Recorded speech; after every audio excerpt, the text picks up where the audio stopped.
Brisbane ఇప్పుడు ఏంటి G20 ఇక్కడ జరిగిందా జరుగుద్దా? బ్రిస్బేన్ లో ఒలింపిక్స్ అనౌన్సా? ఇంకోటి ఏవో 2 విశేషాలు చెప్పారే, మళ్ళీ ఇప్పుడే చెప్పారు ఆయన.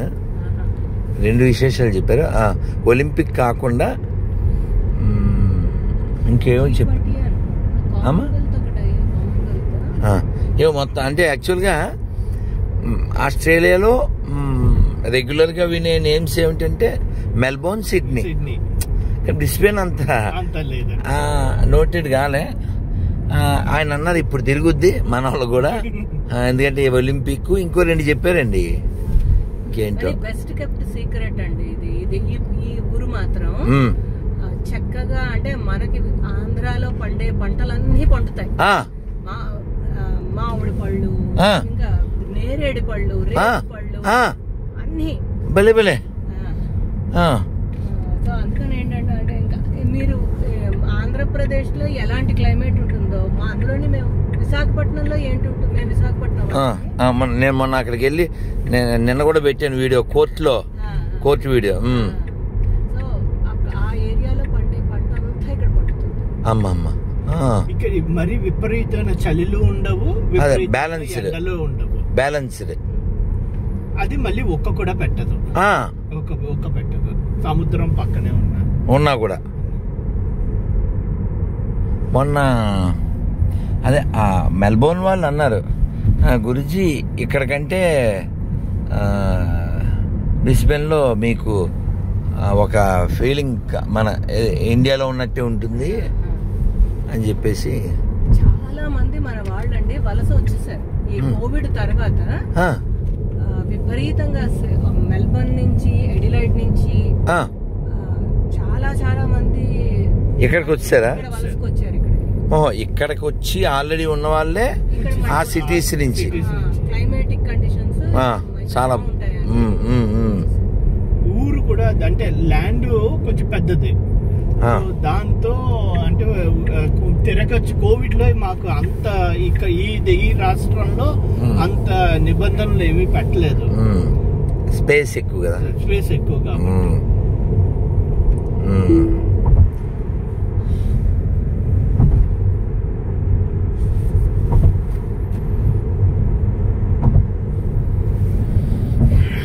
ఏమైనప్పటికీ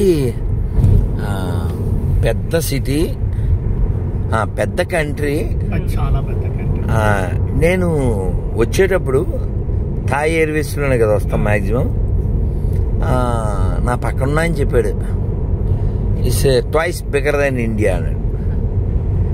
ఇంత పెద్ద వ్యాస్ట్ కంట్రీలో మొత్తం జనాభా 2 కోట్లు అంటే ఇక్కడ పోలీసుల్ని దొంగల్లా చూస్తారండి.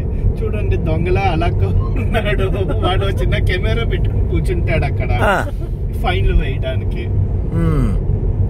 అయినా ఎక్కడ పోలీసుల్ని మనం రోడ్డు మీద చూడడం అనేది చాలా అరుదు, ఎందుకంటే ట్రాఫిక్ సెకండ్లు అంతా న్యాచురల్ గా జరిగిపోతుంది కదా, అంతా ఆటోమేటిక్ గా. అది వెరీ గుడ్, ఉండాలి. నువ్వు భక్తితో నువ్వు మాట వినావు కదా, అందుకని నువ్వు భయంతోనే బాగుపడతాను. రాత్రి ఉపన్యాసంలో చెప్పాను నేను. అర్ధరాత్రి 2 అయింది, సిడ్నీ నగరం 33 అంతస్తులోంచి పైనుంచి కిందకి చూస్తుందా, కారు ఆగింది, రెడ్ లైట్ వేసాడు, కారు ఆగింది, ఎప్పుడు చూడ్డు. ఆయన వెళ్ళిపోవచ్చుగా, ఎందుకు వెళ్ళలేదంటే ఫైన్ భయం ఉంది కాబట్టి. అదే మన వాళ్ళు అయితే ఎవరు లేడరా, నడరా, ఏంద్రా అంటారు. అందుకని ఖచ్చితంగా ఆస్ట్రేలియా నుంచి కొన్ని నేర్చుకుని మన వాళ్ళు అప్లై చేయవలసినవి ఉన్నాయి. కంట్రోల్ కావాలంటే మన వాళ్ళు కంఫర్ట్ కావాలి, కంట్రోల్ అక్కర్లా. అందుకని కంపైపోతున్నారు. కంఫర్ట్ అడగడం తప్పు కాదు, కానీ కంట్రోల్ ఉండడం చాలా అవసరం కదా. చాలా చాలా ఎంత చూడండి, అసలు మీరు ఎంత తిరిగాను సిడ్నీలో, మెల్బోర్న్లో, ఎక్కడైనా రోడ్డు మీద ఒక ప్లాస్టిక్ కాగితం కానీ, ఓ చెత్త కానీ, ఒక జంతువు కానీ ఏమన్నా కనబడ్డదా? ఎంత పర్ఫెక్ట్గా ఉంది. నేను ఈ మాట చెప్తే ఒక ఆవిడ, ప్రభు అలా ప్రశాంతంగా ఉంటే ఎంత బాగుంటుందో కదా, మనకి రణగొణ ధ్వని, రోడ్డు ఎక్కితే రాడ్డే, గుళ్ళో కూడా డిస్టర్బెన్స్ వచ్చేస్తుంటుంది. ఇక్కడ ఏంటండి ఎంత ప్రశాంతం, రోడ్డు పక్కన కూడా ప్రశాంతంగా ఉంటాం. మా ఇంటి దగ్గర 2 పెద్ద గుళ్ళు ఉన్నాయి. ఓ వెళ్దాం. ఒకటి ఇస్కాన్ వెళ్దాం. ఏంటి పేరు భలే ఉంది, మురారి అంట. ఏంటిది బెల్లి అంటే ఏదో సంబంధం ఉంటేనే అలాంటి పేరు వస్తుందండి. ఉదాహరణకి ఆస్ట్రేలియా అంటే అస్త్రాలయ, రావణాసురుడు ఆయుధాలు దాచాడంట. ఆస్ట్రేలియా కమ్స్ ఫ్రమ్ అస్త్రాలయ అంటారు. అలా చాలా చాలా ఉన్నాయి మనకి. మనం బర్మా అంటుంటాం, వాస్తవానికి అది బ్రహ్మదేశం. టిబెట్ అనేది త్రిపువిష్ణము. అలా చాలా ఉంది. అందుకే ఈ ప్రపంచం అంతా కూడా భారతవర్షమే. ఇదంతా కూడా పరిపాలించిన ఆఖరి రాజు జనమేజయుడు. కాబట్టి ప్రపంచంలో ఎక్కడికి వెళ్ళినా మన మూలాలు కనబడతాయి. ఎందుకంటే మన మూల నుంచే వచ్చారు కాబట్టి వాళ్ళంతా. మీరు చూడండి, టర్కీ అంటాం కదా, తురుష్కులు వాళ్ళు. ఈ తురుష్కుల నుంచి టర్కీ వచ్చింది. మనకి టర్కీ టవల్ తెలుసు కానీ దాని వివరం తెలదు. వాస్తవానికి ఆయన పేరు పురంజండు. ఈ పురంజండుకి ఓరస్తో అనుబంధం. సో ఆయనకి ఆశ తీరక కొడుకులను అడుగుతాడు, నాకు యవ్వనం ఇమ్మని. వాళ్ళు 3 కొడుకులు నో చెప్తారు. ఒక కొడుకు ఇస్తాడు, సరే ఆయనకి వరాలు ఇస్తాడు. ఈ యవ్వన 3 కొడుకుల్ని శపిస్తాడు. అందులో ఒక ఆయన, నువ్వు ఓ పక్కకి వెళ్ళిపోతావు, తురుష్కుడు అయిపోతావు అంటాడు. అంటే దిగజారిపోవడం, తురుష్కుడు అంటే దిగజారిపోవడం. మ్లేచ్ఛ యవ్వన అంటారు కదా, అంటే దిగజారిన జాతులు. అలాంటి జాతి అతని వల్ల పుట్టింది. అలాగే మనం అంటే ఇంకా అలా మాట్లాడితే చాలా విషయాలు వస్తాయి. అందులో ఒకటి మా గురువుగారు చెప్పారు, నేను ఇంగ్లీష్లో చాలాసార్లు విన్నాను. మనం అందరం దండకారణ్యం అంటాం కదా, అది ఎలా వచ్చింది?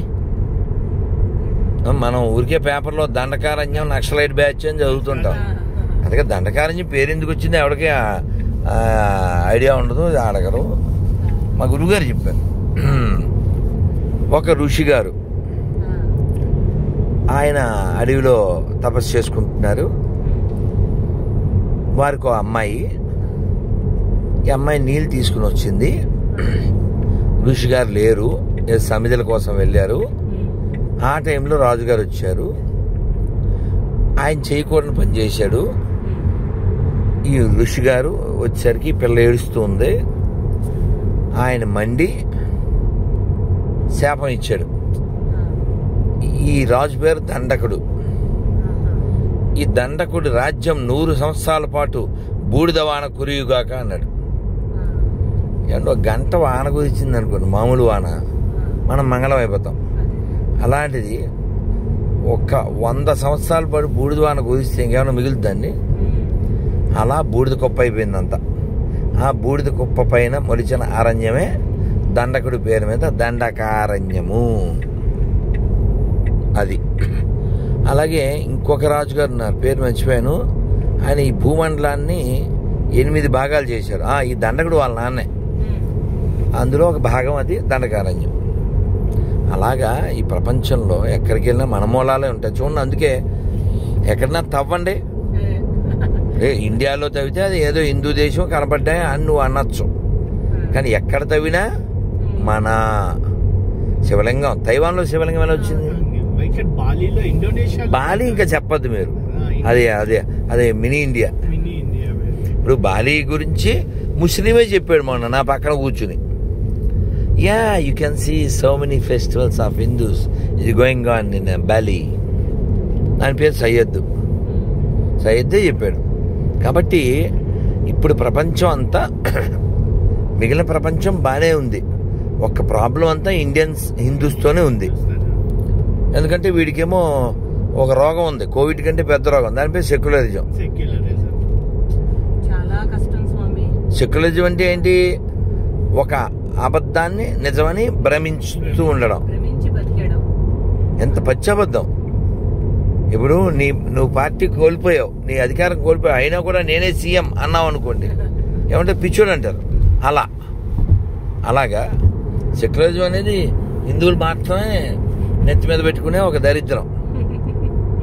యాక్చువల్గా మనకు సరైనటువంటి లాయర్లు, సరైనటువంటి హిందూ కార్యకర్తలు, పనిచేసేవాళ్ళు, టైం ఇచ్చేవాళ్ళు ఉంటే చాలా చేయొచ్చు. మన వాళ్ళు ఏం చేద్దామని అడగరు, చెప్పితే చెయ్యరు. అదే పెద్దదే. ఇప్పుడు తీవ్రవాద తరపున వాదించడానికి ముస్లిమ్స్కి లాయర్లు ఉన్నారు.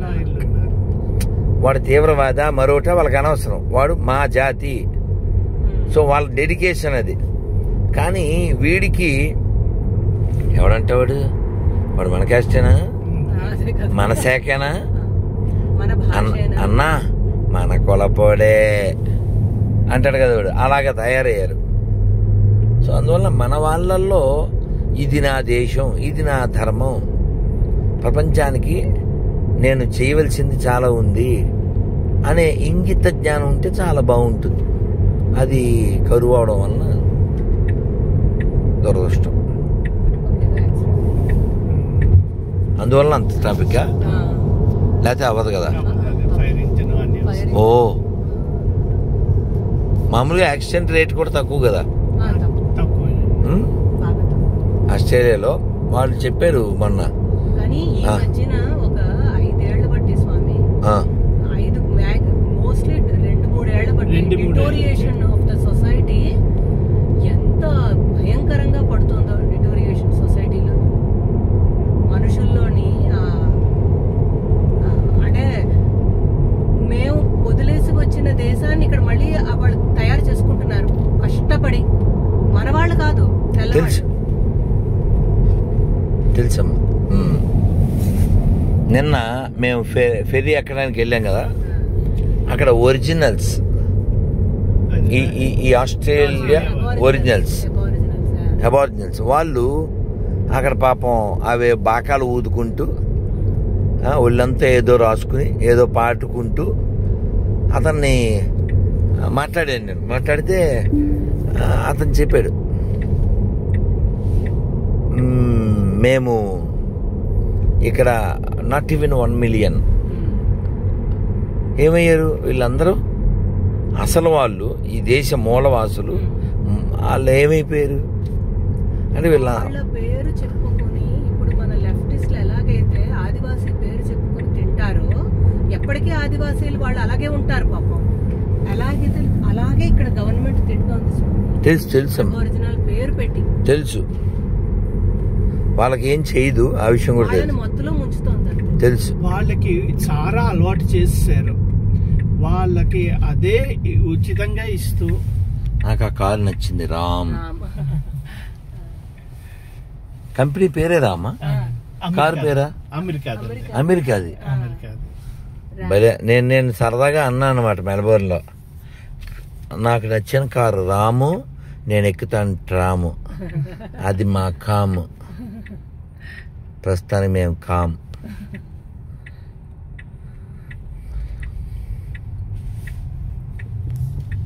గోవిందా గోవిందా.